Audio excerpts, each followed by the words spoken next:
Oh, hey, see the truck on the background? I may have just put it on the back of Dixie and towed it in.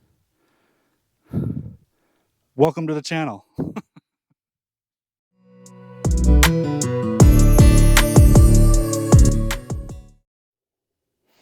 Guys, we're back. We're doing the things. And by the things, I mean this Mustang. And I know I always tell you that I'm not going to bring you along, but just tell me to bring you along. I don't know why I do that. So I'm going to bring you along. We're going to paint this cab. No, it's hot. I just worked all day next to my ovens. We're going to paint the firewall. We're going to paint the inner on the opposite side in there. You can't see what I'm talking about, but we're going to paint the firewall, and we're going to sneak up into here on both sides and paint in there too. So let me show you what we're going to be using. I needed to go buy primer. I didn't have primer. Okay, much better. So I just did some Rust-Oleum primer, and all right, that's broken. Your basic Rust-Oleum primer is all I'm going to use. I don't even know if it's self-etching, but it said primer in big letters, so I knew that was the right choice. And then for the actual coating, I have a bottle. I bought 2 of these cans. I have another can left. I had this can, so I'm like, let's just use it up. I think it'll look cool too, and it should protect it pretty good. So I got your Raptor liner. This stuff is cool. It's a 2-part, so you pop the hole, you shake it up. It's bed liner. That's what this is. It's bed liner. I have it on my frame of my 96 F250. I love it.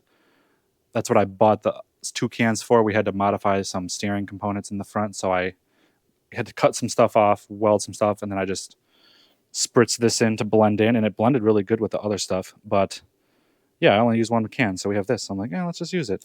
I'm only going to do the firewall, and it's textured, so I could hide my shifty welds too. And then the actual cage, I think we'll just do a satin black. But yeah, let's do it. What I'm going to do, I'm going to take you with, and by take you with, I mean I'm going to do it, and then I'm going to bring you back. So I actually cleaned a lot of it. I cleaned a lot of that, degreased it. I used Purple Power and some rags. Ta-da! So there's a few cracks and crevices I want to do. I'm going to go find a brush. So once I have that done, I think I'm actually going to call it a day because it's super humid. I mean, like literally the floor is condensating. It's super humid outside and it's super hot. So what I'm going to do, I'm going to clean it. I'm going to get it clean. So then tomorrow we could come in, we could tape off, and we could spray it all. But yeah, let me get it cleaned. And then next time you'll see me is tomorrow, and let's get it done. All right, so we masked it. That's good. We did some tea. Adjust this microphone. All right, so now what we're gonna do is I'm gonna fast forward you.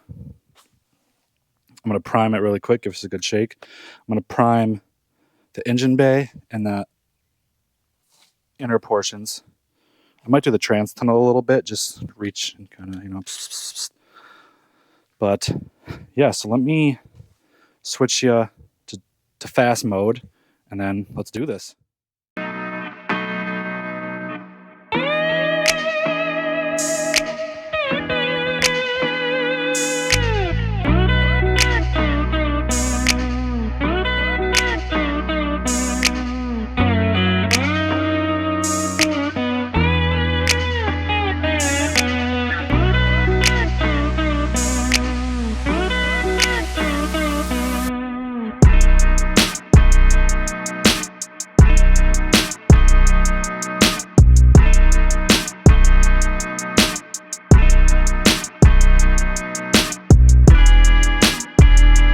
Oh, let me take you in a little bit. I mean, come on. Try to prime everything back there. Get it as best as you can. I may have some overspray on some stuff, but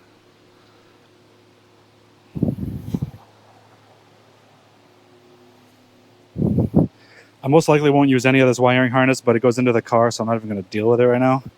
I'll just kind of spray around it. This doesn't have to look perfect. You'll never see that once the fenders are on, but so I'm more worried. I'm going to spray all this first with the bed liner, the Raptor liner stuff I have, because I only have one can. So if I run out, if I start to get low when I'm doing this, I won't do this, and then I'll just go and get some, satin black and do some satin black. But yeah, so I got my fan on. Not the hot seat, the Porta-Cool, but I don't have the Porta-Cool going. I just got the fan, so I'm just gonna give it a bit, and then I'll be back, and then we're gonna do the Raptor liner. All right, we'll see you then. All right, guys, it's dry. It didn't take that long, 10 minutes. Let me turn off the fan because I'm gonna spray this Raptor liner without the fan.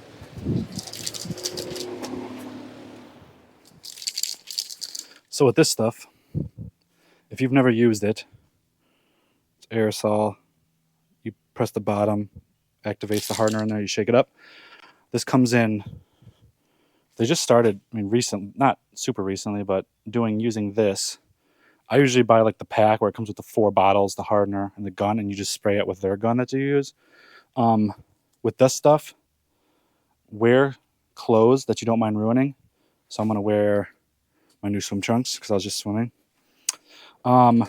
If you're doing it like underneath the car or somewhere where you've been crawling around or whatever, do long sleeves and pants. Make sure none of your skin's showing. This stuff doesn't come off. And I'm sure, since if your car guy's watching this, you've dealt with bed liner, and some stuff just doesn't come off your skin. This being one of them. This stuff, I think, sprays is worser or word? More worse? Worse? Whatever. Anyway, I think this stuff sprays worse than when you buy the kit and use your air compressor, because I don't know what this... I think you shoot it at like 60 PSI when you're shooting it out of their thing. Their gun, you got to turn your air down. This thing comes out like a rocket. When I was touching up the frame on my truck with this, and spray a piece of cardboard and get your distances in your spray pattern and get used to it, because I'll tell you what, it is a lot different. So it comes with, so I got to pry this out. Of course they tape it on there, so it's like impossible to get out with tools. Nothing's impossible. If it was impossible, I wouldn't be doing this. There we go. That. I didn't even read the directions. So how to use, you shake it. You take that off, you stab the bottom, you shake it, and you sprays 24 to 36 inches away, which is no joke. Once you pop the cap and pop the hardener, what's it say? I think you have like an hour or two before it starts to settle. It says, once activated, the pot life is approximately 60 minutes to an hour. Discard remaining product after 60 minutes. So if you only use a little bit of it, find stuff around the house that you might need to do. Shovels, gardening stuff, maybe just tip of your boots, maybe you need to get a couple months out of her because it's not Christmas set and you won't get new ones. Or it's your birthday not far away. So you're going to use it all once you do this. So don't waste it, because this can, I got it on Amazon. They sell it at O'Reilly's. They sell like the pack too. You can buy at O'Reilly's. It's cheaper on Amazon. I love helping out the local businesses, but man, when it's significantly cheaper, you got to do it. But it's still like $50. So, man, I got a mustache hair is tickling my nose and it's driving me insane. But yeah, anyway, let's get to her. So you just go like this. You gotta really press down. All right. Yeet that away. Shake it up. If you don't have cardboard to make a test hit, Spray somewhere where you're not gonna see it, because I guarantee you, you're gonna be like, wow. There's a cardboard box behind you.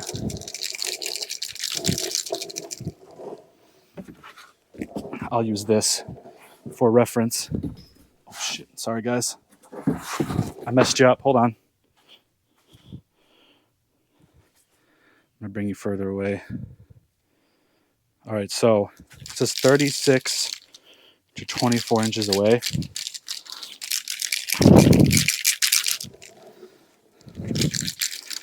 And mix it pretty good, get that hardener all nice in there. I had to get used to it on the truck.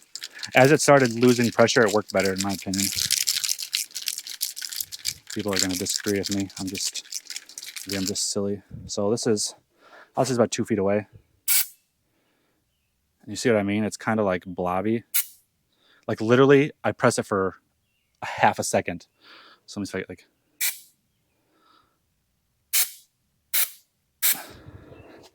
I would probably stay, I mean, you stay significantly back. So getting in the hard to reach areas is going to suck, because I really had to get up on there, but let's bring it back in. And I'm going to fast pace you. I'm going to time lapse you. So, and here we go.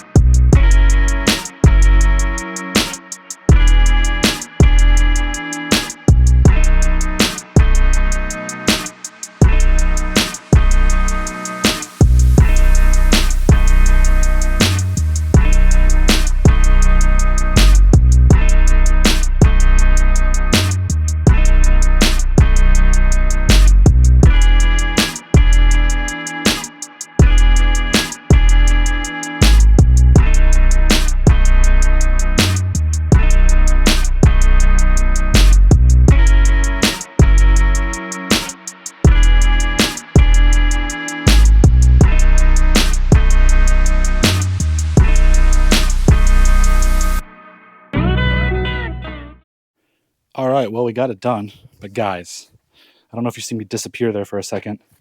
I literally ran out before I had time to do the entire. Just in here, I ran out of Raptor liner. I literally got here, started doing the hard spots, and then when I started to get to here, and you see me just kind of shaking the can in that time lapse really quick, I ran out. So what I had to do was I had to go get some. I just had this laying around. It was gloss. I didn't want gloss, but that's all I had. I kind of, yeah. So the sides. Let's see. Let me undo you here. Get out of here. Could get my light, but the sides and everything are just gloss black, which kind of makes me mad. But if I was going to run out, that's what I wanted to do, because then you're not really going to see this. But so it's black. But yeah, I didn't even have like. I think me to fully do what I just did in the primer, like the inners and then all that, I would have needed 3 cans. What could I have gone? Could I have quickly jumped in the car, ran to O'Reilly's, got another can? But yeah, but there's $60. That looks good, you know? I mean, it ain't going to be perfect. Literally right there, it was starting to blotch, so I just kind of filled it in with black. I mean, it looks good. And if I find other places that's still gray, I could kind of, you know what I mean? It ain't going to be perfect, but yeah, that like got used up way faster than I thought.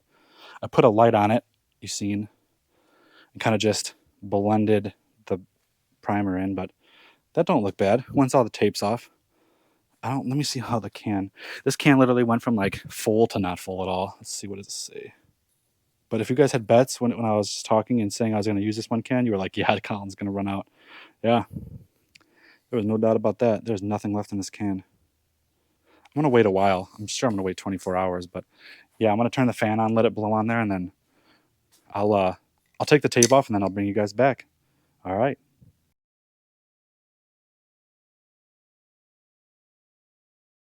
All right. So I got the first one in. Honestly, I really did think I was going to have to use the stock caster camber plates. And then obviously I read the airlift directions. And it came with them, which is nice. Now, it's not supposed to be up. But my socket, it's a 7/8 nut. My socket doesn't fit in here, so I'm going to get a skinnier one, which is no big deal, but the one is. But man, I only pulled one out of the box prior to me bringing it over here. And after reading the directions, I'm like, oh, there's got to be more stuff in there. And they give you everything. They give you the Loctite, the anti-seize, the air fittings, the plates, the bolts. I think those, probably didn't read them in the directions. The plates, and there's 4 thin, 4 thick, so I'm only assuming they're shims. But like I said, the anti-seize it came with, the shims, the bolts. Now, I only seen 2 of those bolts. Oh, you probably only use, it seems like in the shock you only use one stock one that came out of the car. I'm assuming another one because they're milled down on the one side, so I can only imagine that's what you do. I'm pretty sure this hardware is stainless. So the hardware is stainless, and it goes into steel and aluminum threads, so they give you anti-seize. Use these, or else, I mean, it's not going to happen overnight, but if you drive the car daily, and especially living in the Midwest like I do, the stainless and the aluminum will start to oxidize together, and then they'll just snap these. Because stainless screws are nice. They have the tensile strength of grade 5 bolts, not grade 8. So they're plenty strong, but just use the stuff, read the directions. So let's put this one in. Alright. Get you all set up here. So we're gonna put you as close as possible. I'll put you right there for now. Let me get what I need. Cast camber plates. 4 Allen head screws.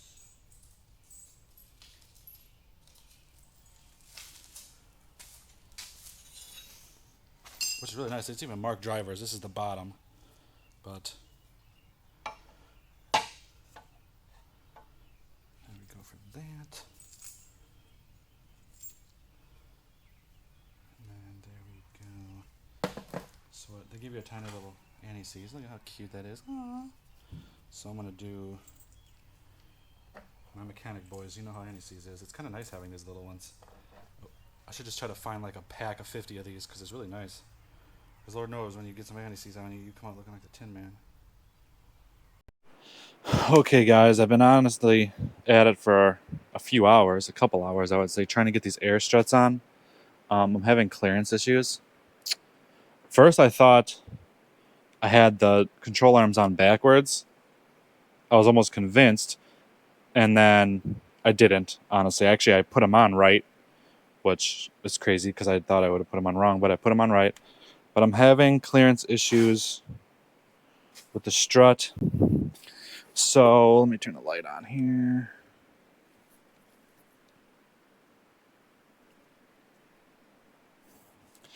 So get you some. Come on. Turn it down a little bit. So due to various thicknesses of the spindles, the kit comes with shims, okay? It may be necessary to run multiple shims of some, on some, whatever. If multiple shims are required, install one thick, one thin on each side of the spindle. Okay, that's fine. You know, it says there's a couple spaces right here. It says, it may be necessary to run multiple shims. So it says you put one thick, one thin shim on each side. Perfect. Because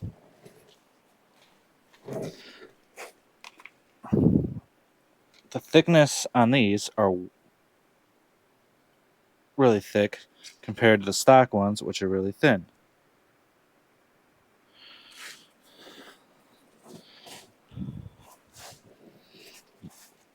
You can't do that. Because, so I have all 4 shims on one side. And yes, that's wrong, in my opinion. But if I were to put 2 and 2, the clearance between the ball joint nut, it was hitting. It was scratching the billet aluminum. Because I mean, I would say the one thick, one thin is about a 1/4 inch. So move this a 1/4 inch that way, and it was hitting that. Could I technically grind this down? Yes. But just one of these is $800. I can actually, if I knew where my phone was, I'd show you. I took pictures of it. So I'm just going to leave it like this. Everything else, I mean, it's fine like this. I really don't see an issue with that. But, I mean, again, these were expensive. I shouldn't have to do this. Now, I know what they're going to tell me. They're going to be like, hey, when I'm going to send them the pictures, I'm going to call them and ask them the problem. They're like, send us pictures. Okay, problem. I'm going to send them pictures. They're going to see this is a tubular. This is not stock. The K member and the control arms. They're going to see that's not stock and they're going to say, oh, well, you have aftermarket parts. That's why that hits. If this is made for stock. Okay, that's what they're going to say. I know they're going to say that.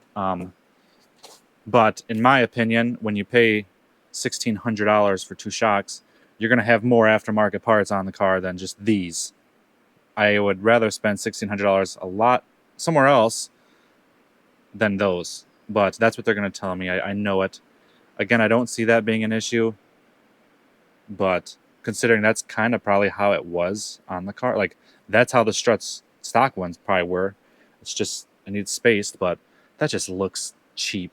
So, yeah. So I'm going to end it here because I'm going to have to see what they say. But I think I'm going to run it like that. I'm going to tighten everything down, put that side together. At least so I can get it on the ground again. That'll be nice. At least it'll be a roller. That kind of bums me out. Every air ride kit I've so far have dealt with, I've had something wrong. These, I was like super excited. They're awesome. Don't get me wrong, but it kind of pisses me off. I'm gonna see what they say, and yeah, but clearly I've sat here for literally hours trying to figure out what I'm doing wrong, but I'm not doing anything wrong. Everything, I thought I had the wrong spindle, I thought I had the wrong control arm on the front, but everything's correct, so I guess we'll see what they say. I might try to do some digging online and see if anyone else had these issues. But again, it was really hard to find them, so I don't think I'm not going to be able to pull anything up, but we'll see. But, so when I get an answer, I'll tell you guys, but we're going to continue on. I want to tighten everything, and then away we go.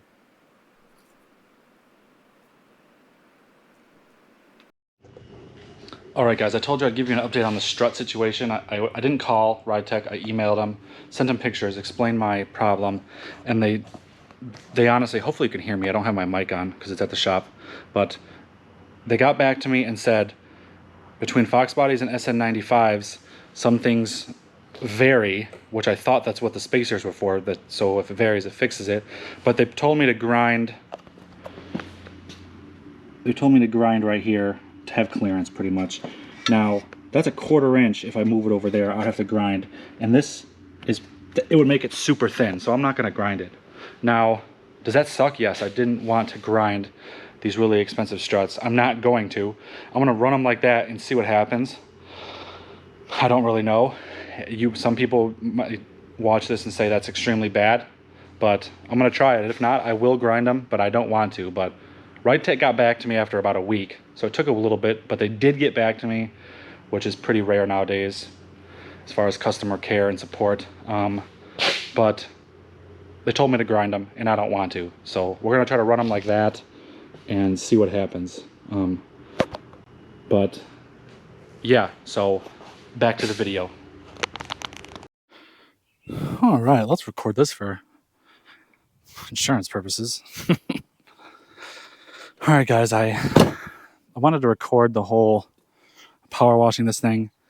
There actually was an Allison trans connected to it, which was nice. I hooked up my Hotsy, power washed it off, seen the plate, took the Allison off, ran into some issues with electrical in my shop, so we had to get that fixed. So I didn't even record. But anyway, the Cummins is here. I got a Harbor Freight. I don't have my forklift here, like I said, but I have this Harbor Freight cherry picker that is currently maxed out. I could try to take my tailgate off, but I have a tailgate lock on it.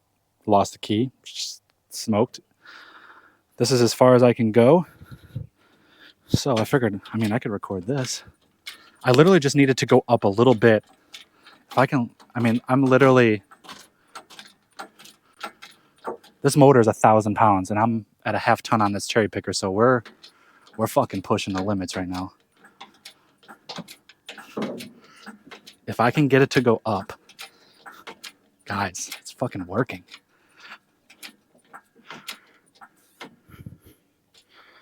Now what I'm going to do, I'm going to hurry up, pretend this is a chalk, and I'm going to slowly drive away. I should be able to just to pull it right out. Yell at me if something happens, because I can't see anything.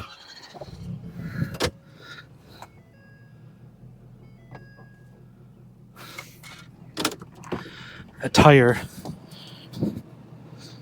is, let me try to go up higher. This tire is fucking, oops, pardon my French. It's been a day, let me tell you guys. This poor engine stand, cherry picker. All right, holler if something happens.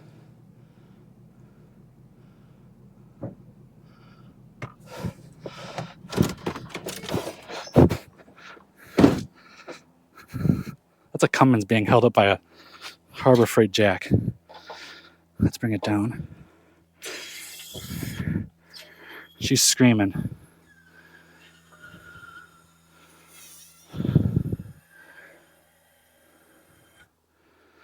Now, I'd be lying to you guys if I said I didn't think that was going to work. I should go up a little bit. I'm going to try to set it back down on the cherry picker legs because we're not in the clear yet. We still got to get to the garage.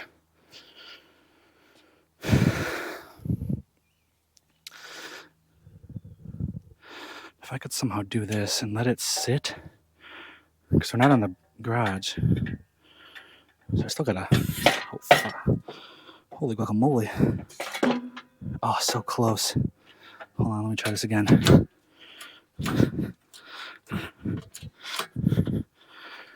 Again, I don't even know how this actually worked.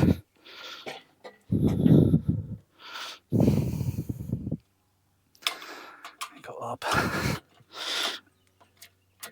Those bolts like this.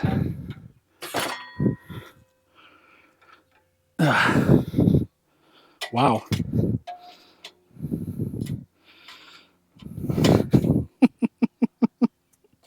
I can't believe that worked. All right, let me get it into the garage and I'll get back to you guys.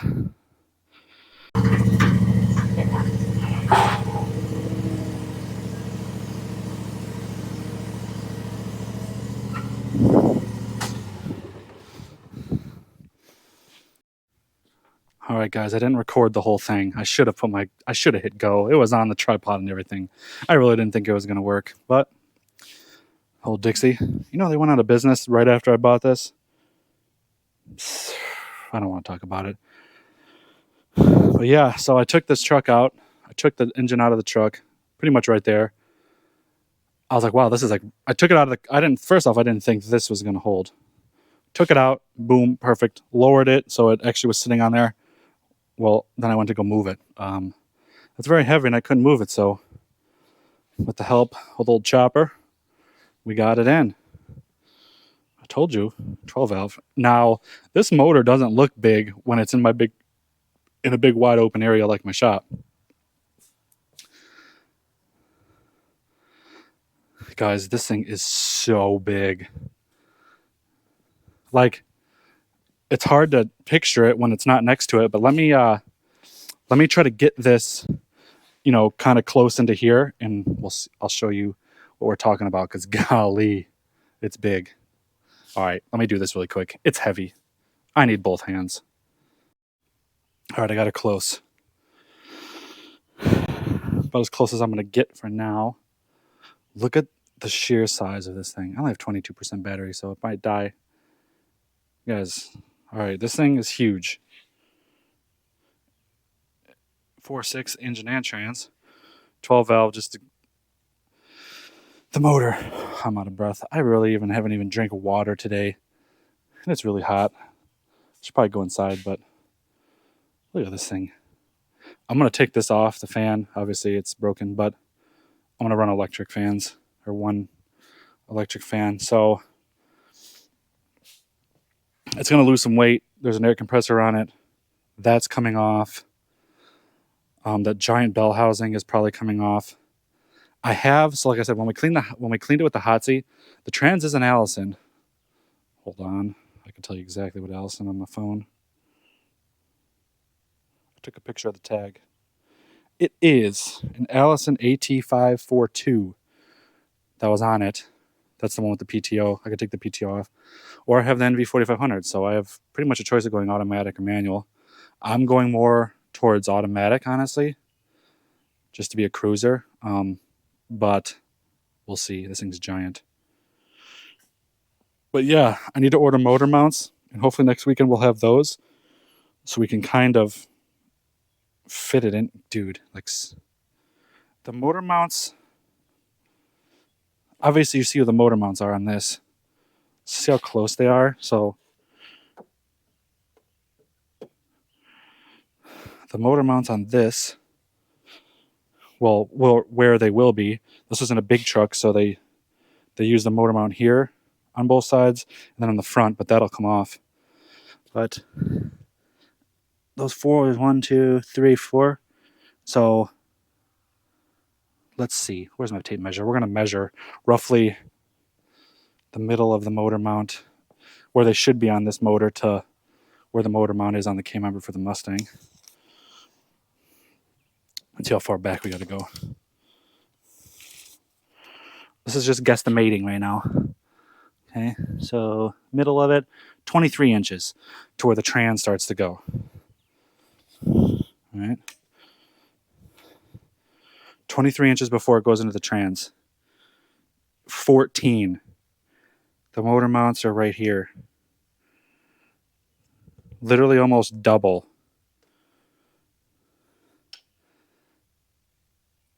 So we got definitely, these are going to have to come out. I might even try to make something on this, but that's a lot of weight on the front of this car, so I don't know.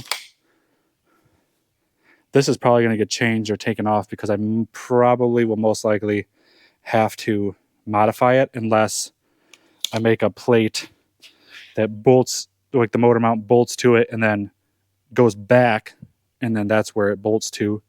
I might have to do that, and then maybe if it looks shifty, make like a front cross, a front mounting portion too, because it'll be, but I don't know. I mean, it's 1,000 pounds, but let's be honest, to this kind of like, to this design, I mean, it's probably not, they didn't test it for 1,000. They just like, oh, 4.6 fits, holds it, but that's got to hold 1,000 pounds. Because the trans cross member I'm going to have to make and all that. But yeah, so as soon as I get the motor mounts and everything, and we're going to start doing it, that'll be the next portion of this video. So we'll see you then, I guess.